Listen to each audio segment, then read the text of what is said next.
Hello and welcome back to part 2 of deep diving into working of WP Cron API. Let's go through wp-cron.php file. First, it will check whether the post request is empty if it's not a post request, or doing ajax cron, or the doing cron constant is set. If they are, then it will simply die and terminate the current script execution.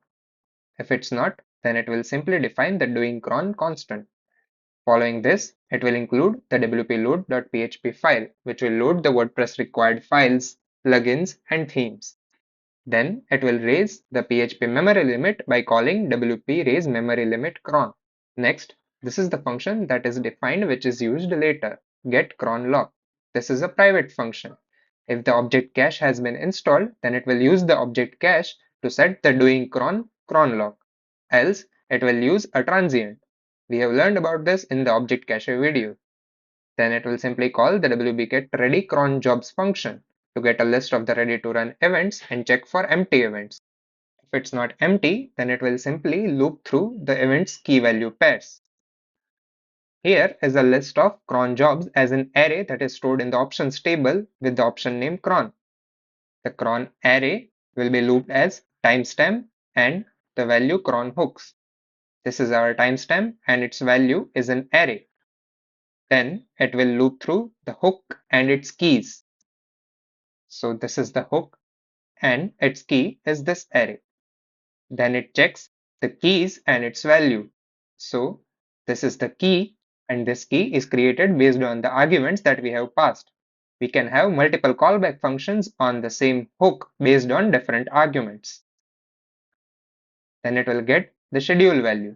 If the schedule is false, then it won't be rescheduled. Because in case of single event, we don't need to reschedule the event. If it's a recurring event and we have a schedule of 10 minutes, then it will reschedule that event with that timestamp. So in the WP reschedule event, it will simply get the timestamp, and if the timestamp is greater than now, then it will update and calculate the new timestamp. Otherwise, it will get the current timestamp and calculate a new timestamp, which will be when we reschedule the event after 10 minutes. It will then reschedule the event and then unschedule the current event based on the timestamp. Then it will run the doActionRef array on the current hook with the arguments. Then it will simply check if the current hook ran too long and under cron process, and if the cron lock is set to true, then it will return. If the set cron lock and the current cron lock are the same, then it will delete the transient and run into a die statement, terminating the script. This way, the cron execution process works, how the WordPress executes the events, how it reschedules it, and unscheduled recurring events based on timestamps, etc. We also learned about a few other functions, such as how to set synchronous WP cron using alternate WP cron constant and why we should not use it.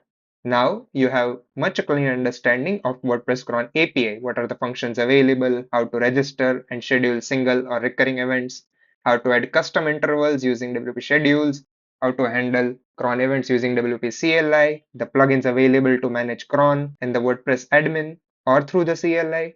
We have also seen the best practices as well as advantages and disadvantages of WordPress cron. We can execute the WordPress cron by setting the disabled WP cron constant to true, or using the system's task scheduler or cron tab to execute WordPress cron. Also, you should go through the code base and check out the WordPress functions to understand it better. See how the cron lock and few other logic executions work.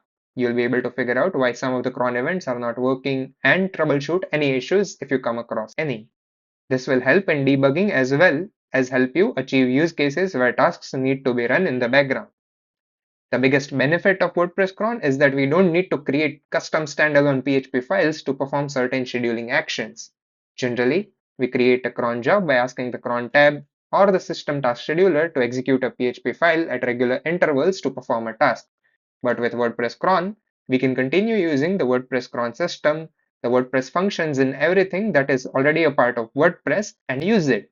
We don't have to create separate PHP files or manually attach them to the cron tab or system task scheduler because we have the wp-cron.php file. As long as WordPress cron is not disabled and the user isn't using the cron tab or system task scheduler, the WordPress cron will be executed on the PHP server by making a post API request. As a theme or plugin developer, we can implement cron related functionality or use cases, and the user doesn't have to worry about it. As developers, we don't have to ask the users to add PHP file to their servers, setting up a cron tab, or do anything manually. WordPress provides this API and we can use it. I would also advise you to go through the plugin handbooks, the cron section, to learn more about it in detail. Check these sections out to have a more clearer understanding. That's all about the WordPress cron. After watching this video, you can go through it and also see the use cases where you can use WordPress cron. Thanks for watching. See you in the next one. Jai WordPress.